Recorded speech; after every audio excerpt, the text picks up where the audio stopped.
5 বছর আগে যেই মেয়েকে অপমান করে তার প্রেমের প্রপোজাল রিজেক্ট করেছিলাম, সেই মেয়েই আজ আমার সামনে একটা কন্ট্যাক্ট পেপার রেখে বলছে চাকরি করতে হলে তাকে আমার চুক্তিতে বিয়ে করতে হবে। মেয়েটার কথা শুনে আমি নিরুপায় হয়ে দাঁড়িয়ে আছি।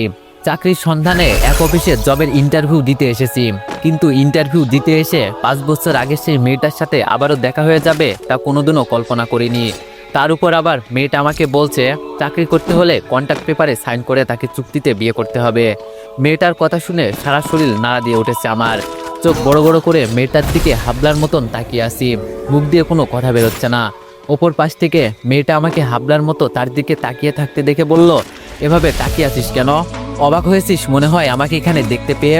অবশ্য অবাক হওয়ারই কথা, কারণ গত 5 বছর আগে আমি কি ছিলাম আর এখন কি হয়েছি সেটা দেখে অবাক না হয়ে তো আর কোনো উপায় নেই। তবে যাই হোক, তুই কি আমাকে চিনতে পেরেছিস মিস্টার আকাশ মাহমুদ? আমি কিন্তু সেই তনু, যাকে তুই গত 5 বছর আগে অপমান করে তার প্রেমের প্রপোজাল রিজেক্ট করেছিলি। মনে পড়ে কিনা দেখ তো আমার কথা। আমি বললাম জি মনে আছে। তনু বললাম মনে থাকলে তো ভালোই। জানিস বহুদিন ধরে প্রত্যাশা করে বসে আছি তোর সাথে আমার কবে দেখা হবে, আর আমি তোর উপরে প্রতিশোধ নিব 17 সালের এপ্রিল মাসের 7 তারিখের করা অপমানের। আমি সেই দিনের কথা আজও ভুলিনি। ডায়েরিতে ডেটটা একদম টুকে রেখেছিলাম ভালোভাবে, আর সেই দিনটা এসেছে। অবশ্য আমি ভেবেছিলাম তোর সাথে পরবর্তীতে আমার দেখা হলেও তোকে অপমান করার সেভাবে সুযোগ পাবো না, কিন্তু আজ দেখছি তুই পুরো ভিখারির ন্যায় আমার সামনে এসে চাকরির জন্য হাজির হয়েছিস। মিস্টার আকাশ মাহমুদ, দেখলি তো সময়ের পরিবর্তন। গত 5 বছর আগে আমার কিছুই ছিল না। বিজনেসের সমস্ত টাকা মার খাওয়ার ফলে বাবা স্ট্রোক করে মারা গিয়েছিলেন। তখন আমার আর আমার পরিবারের মাথার উপরে কোনো ছাদ ছিল না। বাবার বিজনেসের এতটাই লোকসান হয়েছিল যে বাবার সমস্ত টাকা ডুবে যাওয়ার পাশাপাশি এক গাদা ঋণে ডুবে পড়েছিলাম আমরা, যেই কারণে আমাদের বাড়িটাও সেই সময় আমাদের থেকে কেড়ে নেওয়া হয়েছিল। তখন আমাদের আশ্রয়ের খুব প্রয়োজন ছিল। তার উপরে তোকে আমি বহু আগে থেকেই ভালোবাসতাম। আমার বাবার সাথে তোর বাবার বেশ ভালো একটা সম্পর্ক ছিল, কারণ দুজনে একসাথে বিজনেস করত। কিন্তু আমার বাবা মারা যাওয়ার পর তোরা আমাদের দিকে সাহায্যের হাত তো বাড়াসিনি, তার উপর আমি তোর বুকে মাথা রেখে ঠাই খোঁজার প্রত্যাশা করাই তুই আমাকে একগাদা অপমান করে আমার প্রেমের প্রপোজাল রিজেক্ট করেছিলি। জানিস আমার ভিতরে সেই দিন এই আগুন জ্বলে উঠেছিল। আমি সেই দিন থেকেই প্রতিজ্ঞা করেছি নিজের বাবার যেটুকু ধন সম্পদ আমার নামে ছিল আমি তার থেকেও দ্বিগুণ টাকা আমার নিজের নামে কামাবো, আর সেই সঙ্গে তোর থেকে অপমানের প্রতিশোধ নিব। এরপর আমরা তোদের সেই শহরটা ছেড়ে অন্য শহরে চলে যাই। অন্য শহরে যাওয়ার পর আমার মায়ের কিছু জমি জমা ছিল, সেই সব মা বিক্রি করে আমায় অল্প সংখ্যক টাকা দেয় ছোটখাটো বিজনেস করার জন্য। মায়ের দেওয়া সেই অল্প সংখ্যক টাকা থেকে আমি নিজের এত বড় একটা অবস্থান তৈরি করেছি। আজ দেখ আমার সেই দুঃসময় তোর দেখা দিয়েছে, তাই তুই চাকরির জন্য আমার অফিসে ইন্টারভিউ দিতে এসেছিস। শোন, তোর চাকরিটা যদি তুই কনফার্ম করতে চাস তাহলে অবশ্যই তোকে কন্ট্রাক্টে সাইন করতে হবে। আমি বললাম তনু প্লিজ এমনটা করিও না, আমার চাকরিটা খুব প্রয়োজন। আকাশের কথা শুনে তনু চিৎকার দিয়ে বলে উঠলো, হাঁপড়ে তোর গালের সমস্ত দাঁত ফেলে দিব। তুই আমার নাম ধরে ডাকছিস কোন সাহসে? ম্যাডাম বলে ডাক। আমি বললাম ম্যাডাম প্লিজ আমায় চাকরিটা দিন, আমার চাকরিটা খুব প্রয়োজন। তনু বলল, হ্যাঁ এবার ঠিক আছে। আর মিস্টার আকাশ, তোকে কি আমি বলেছি যে চাকরিটা দিব না? তোকে তো আমি চাকরি দিতেই চাইছি, কিন্তু তার জন্য তোকে তো সত্য মানতে হবে। তুই আমার কন্ট্রাক্ট পেপারে সাইন করে দে, যেখানে লেখা আছে তুই আমার সাথে 3 বছরের চুক্তিতে বিবাহ বন্ধনে আবদ্ধ হচ্ছিস। চুক্তির 3 বছর আগে তুই এই বিয়ে নিজ থেকে কখনোই ভাঙতে পারবি না, সেই সঙ্গে অফিস থেকেও রিজাইন করে চলে যেতে পারবি না। তবে আমি চাইলে যে কোনো কিছুই করতে পারবো। 3 বছর আগে বিয়ে ভাঙতে পারবো, আমি চাইলে তোকে অফিস থেকেও তাড়িয়ে দিতে পারবো। এক কথায় আগামী 3 বছর আমার যেমন ইচ্ছা হয় তেমনটাই আমি করতে পারবো। তুই আমার এই এগ্রিমেন্টে রাজি হয়ে যা, তাহলে তোর চাকরিটা তুই পেয়ে যাচ্ছিস। আকাশ কি করবে বুঝে উঠতে পারছে না, আবারও হাবলার মতো তনুর দিকে তাকিয়ে আছে।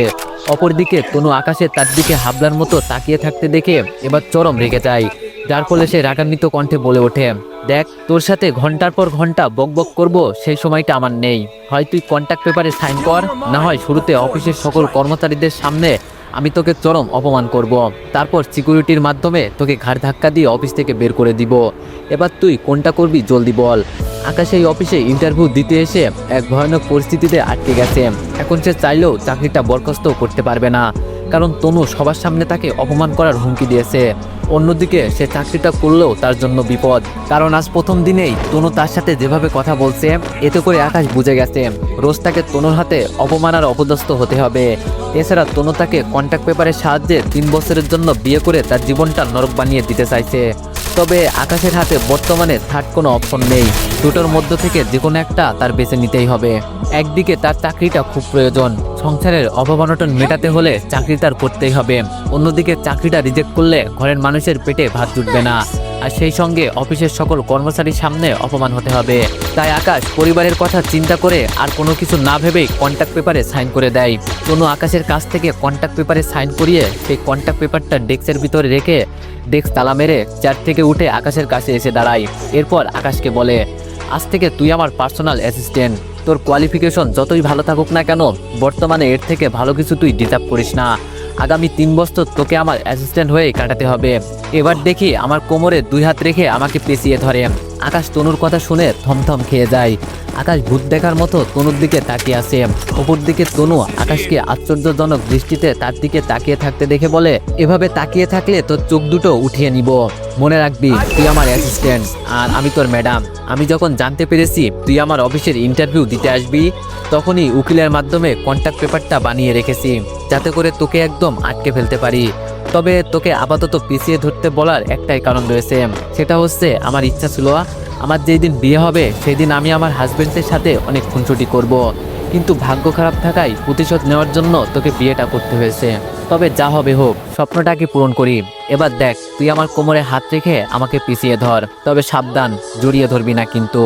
আকাশ তনুর কথা মতো অপরাধ হয়ে 2 হাত তনুর কোমরে রেখে তনুকে পিছিয়ে ধরে। আকাশ তনুকে পিছিয়ে ধরার কয়েক সেকেন্ড পর তনু আকাশকে নিজে জড়িয়ে ধরে আকাশের বুকে মাথা রাখে। তনু আকাশের বুকে মাথা রাখতেই আকাশের সারা শরীর কেমন যেন শীতল হয়ে যায়। আকাশের মনে হচ্ছে সত্যি সত্যি সে নিজের প্রিয়তমাকে নিজের বাহুতে নিয়ে রাখছে। চোখ বুজে আকাশ কয়েক সেকেন্ডের জন্য বাস্তব জগৎ থেকে কল্পনার জগতে বিচরণ করছে। তবে কিছু সময় যেতেই তনু আকাশের বুক থেকে মাথা উঠিয়ে আকাশের গালে কষিয়ে একটা থাপ্পড় লাগিয়ে দিয়ে বলে, আমার ইচ্ছাটা আমি জাস্ট পূরণ করছি, কিন্তু তুই তো দেখছিস চোখ বুজে মজা নেওয়াই ব্যস্ত। কি ভুলে গেছিস নাকি আমি তোর ম্যাডাম আর তুই আমার অ্যাসিস্ট্যান্ট? আমি বললাম, না ম্যাডাম, ভুলিনি। তনু বলল, তাহলে চোখ বন্ধ করে কি করছিলি? আমার তো মনে হচ্ছিল তুই আমাকে নিজের বউ ভেবে জড়িয়ে ধরে আসিস। আমি বললাম, সরি ম্যাডাম। তনু বলল, প্রথমবারের মতো ক্ষমা করে দিলাম, আগামী থেকে নিজের পরিচয়টা মনে রাখবি। আমি বললাম, জি আচ্ছা। তনু বলল, এবার গিয়ে আমার জন্য চা করে নিয়ে আই। আকাশ তনুর কথা মতো চা করে আনতে চলে যায়। তবে সে জানে না টি কর্নারটা কোথায়। তনুর কেবিন থেকে বেরিয়ে এই দিক সেই দিক টি কর্নার খুঁজতে থাকে। এমন সময় অফিসের ম্যানেজার আকাশের কাছে এসে বলে, তোমার চাকরিটা কি কনফার্ম হয়েছে? আমি বললাম, জি হয়েছে। ম্যানেজার বলল, কোন পোস্টে চাকরি দিয়েছে ম্যাডাম তোমায়? আমি বললাম, ম্যাডামের পার্সোনাল অ্যাসিস্ট্যান্ট হিসাবে। ম্যানেজার বলল, ও আচ্ছা, তবে তুমি এখন কি খোঁজাখুঁজি করছো? বেশ কিছু সময় ধরে দেখছি তুমি এই দিক সেই দিক কি যেন খুঁজে বেড়াচ্ছ। আমি বললাম, আসলে ম্যাডাম আমায় ওনার জন্য চা করে নিয়ে যেতে বলেছে, কিন্তু আমি জানি না টি কর্নার কোথায়, তাই সেটা খুঁজছিলাম। ম্যানেজার বলল, ঠিক আছে, তুমি আমার সাথে চলো, আমি তোমায় দেখিয়ে দিচ্ছি। আমি বললাম, জি আচ্ছা। অফিসের ম্যানেজার আকাশকে নিয়ে গিয়ে টি কর্নার দেখিয়ে দিয়ে চলে আসে। আকাশ চা বানিয়ে তনুর জন্য নিয়ে আসছে। আকাশ প্রচন্ড নার্ভাস চা কেমন হয়েছে সেটা নিয়ে। অবশ্য আকাশ সবকিছু পরিমাণ অনুযায়ী দিয়েছে, তবে তনুর কাছে চাটা কেমন লাগবে সেটাই বড় বিষয়।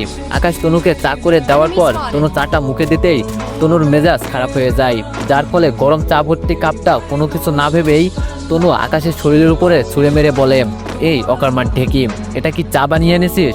চায়ের মধ্যে এত চিনি কেন? আমি যে চিনি একেবারেই কম খাই সেটা কি তুই জানিস না?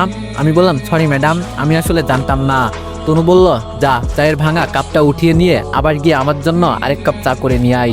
আকাশ তনুর কথা মতো চুপচাপ মাথা নুয়ে চায়ের ভাঙা কাপটা ফ্লোর থেকে উঠিয়ে আরেক কাপ চা করার উদ্দেশ্যে কেবিন থেকে বেরিয়ে টি কর্নারে চলে যায়। টি কর্নারে এসে আকাশ আবারও চুলোয় চা বসায়।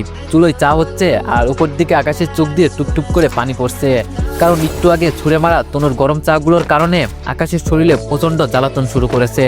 তবে আকাশ সেটাকে বেশি একটা গুরুত্ব দেয় না, কারণ সে এখন নিজেকে নিয়ে ভাবতে গিয়ে চা বানাতে কোনো গরমিল করলে আবারও তাকে সাজা পেতে হবে। এবার আকাশ তনুর জন্য ঠিকঠাক চা বানিয়ে নিয়ে যায়, যার কারণে তনু আর কোনো রিয়েক্ট করে না।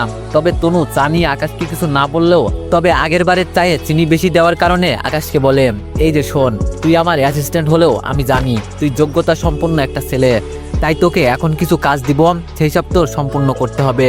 অবশ্য ফাইলগুলো যদিও আমার সম্পূর্ণ করার কথা, কিন্তু প্রথমবার তাই বেশি চিনি দেওয়ার শাস্তি এটা তোর। এই যে আমার ডেস্কের উপরে 3টা ফাইল রয়েছে, ফাইলগুলো ফার্স্ট টু লাস্ট শেষ করে বুঝিয়ে দিয়ে তারপর বাসায় যাবি। যা এবার গিয়ে ওই কোনায় ফ্লোরের উপরে বসে কাজ শুরু কর। আমি আগামীকাল ম্যানেজারকে বলে দরজার বাইরে তোর জন্য চেয়ার আর একটা ডেস্কের ব্যবস্থা করে দিব। আকাশ চুপচাপ তনুর কথা মতন তনুর ডেস্কের উপর থেকে 3টা ফাইল নিয়ে তনুর কেবিনের এক কোনায় বসে ফাইলগুলো রেডি করতে শুরু করে। তনু আকাশকে ফ্লোরের উপরে বসে কাজ করতে বলায় আকাশের বেশ অপমান লাগে, কিন্তু আকাশ তনুকে সেটা নিয়ে কিছুই বলে না, কারণ সে পরিস্থিতির শিকার। চাকরিটা তার জন্য খুব জরুরি। পারিবারিক অবস্থা আকাশের একদম ভালো না। সে এখন যদি তনুর কথা না শোনে তাহলে সেটা তার জন্য সম্মানজনক হবে না। তাই সে মুখ বুজে ফ্লোরের উপর বসেই কাজ করতে আরম্ভ করে। কাজ করতে করতে দুপুর 3টা পেরিয়ে গেছে। দুপুর 2টার দিকে অফিসের লাঞ্চ টাইম। অনেকেই অফিসের বাইরের ক্যান্টিনে খেতে গিয়েছে, আবার অনেকেই বাসা থেকে দুপুরে নিয়ে আসা খাবারগুলো অফিসেই বসে খেয়েছে। তবে আকাশ কিছুই খায়নি। সে না খেয়ে সবগুলো ফাইল রেডি করে 3:30টার দিকে তনুর কাছে দেয়। ফাইলগুলো রেডি করে আকাশ তনুকে দেওয়ার পর তনু এবার 10 মিনিটের জন্য আকাশকে ছুটি দেয় বাইরে থেকে খেয়ে আসার জন্য। আকাশ কেবিন থেকে বেরিয়ে ক্যান্টিনের দিকে চলে যায় খাওয়ার জন্য। ক্যান্টিনে গিয়ে হালকা কিছু খাবার খেয়ে 10 মিনিটের আগেই সে ফিরে আসে। ফিরে আসার পর তনুর কেবিনে ঢুকতেই দেখে তনু ফোনের মধ্যে কার সাথে যেন প্রেমের কীর্তন গাইছে। আকাশ পুরো হতভম্ব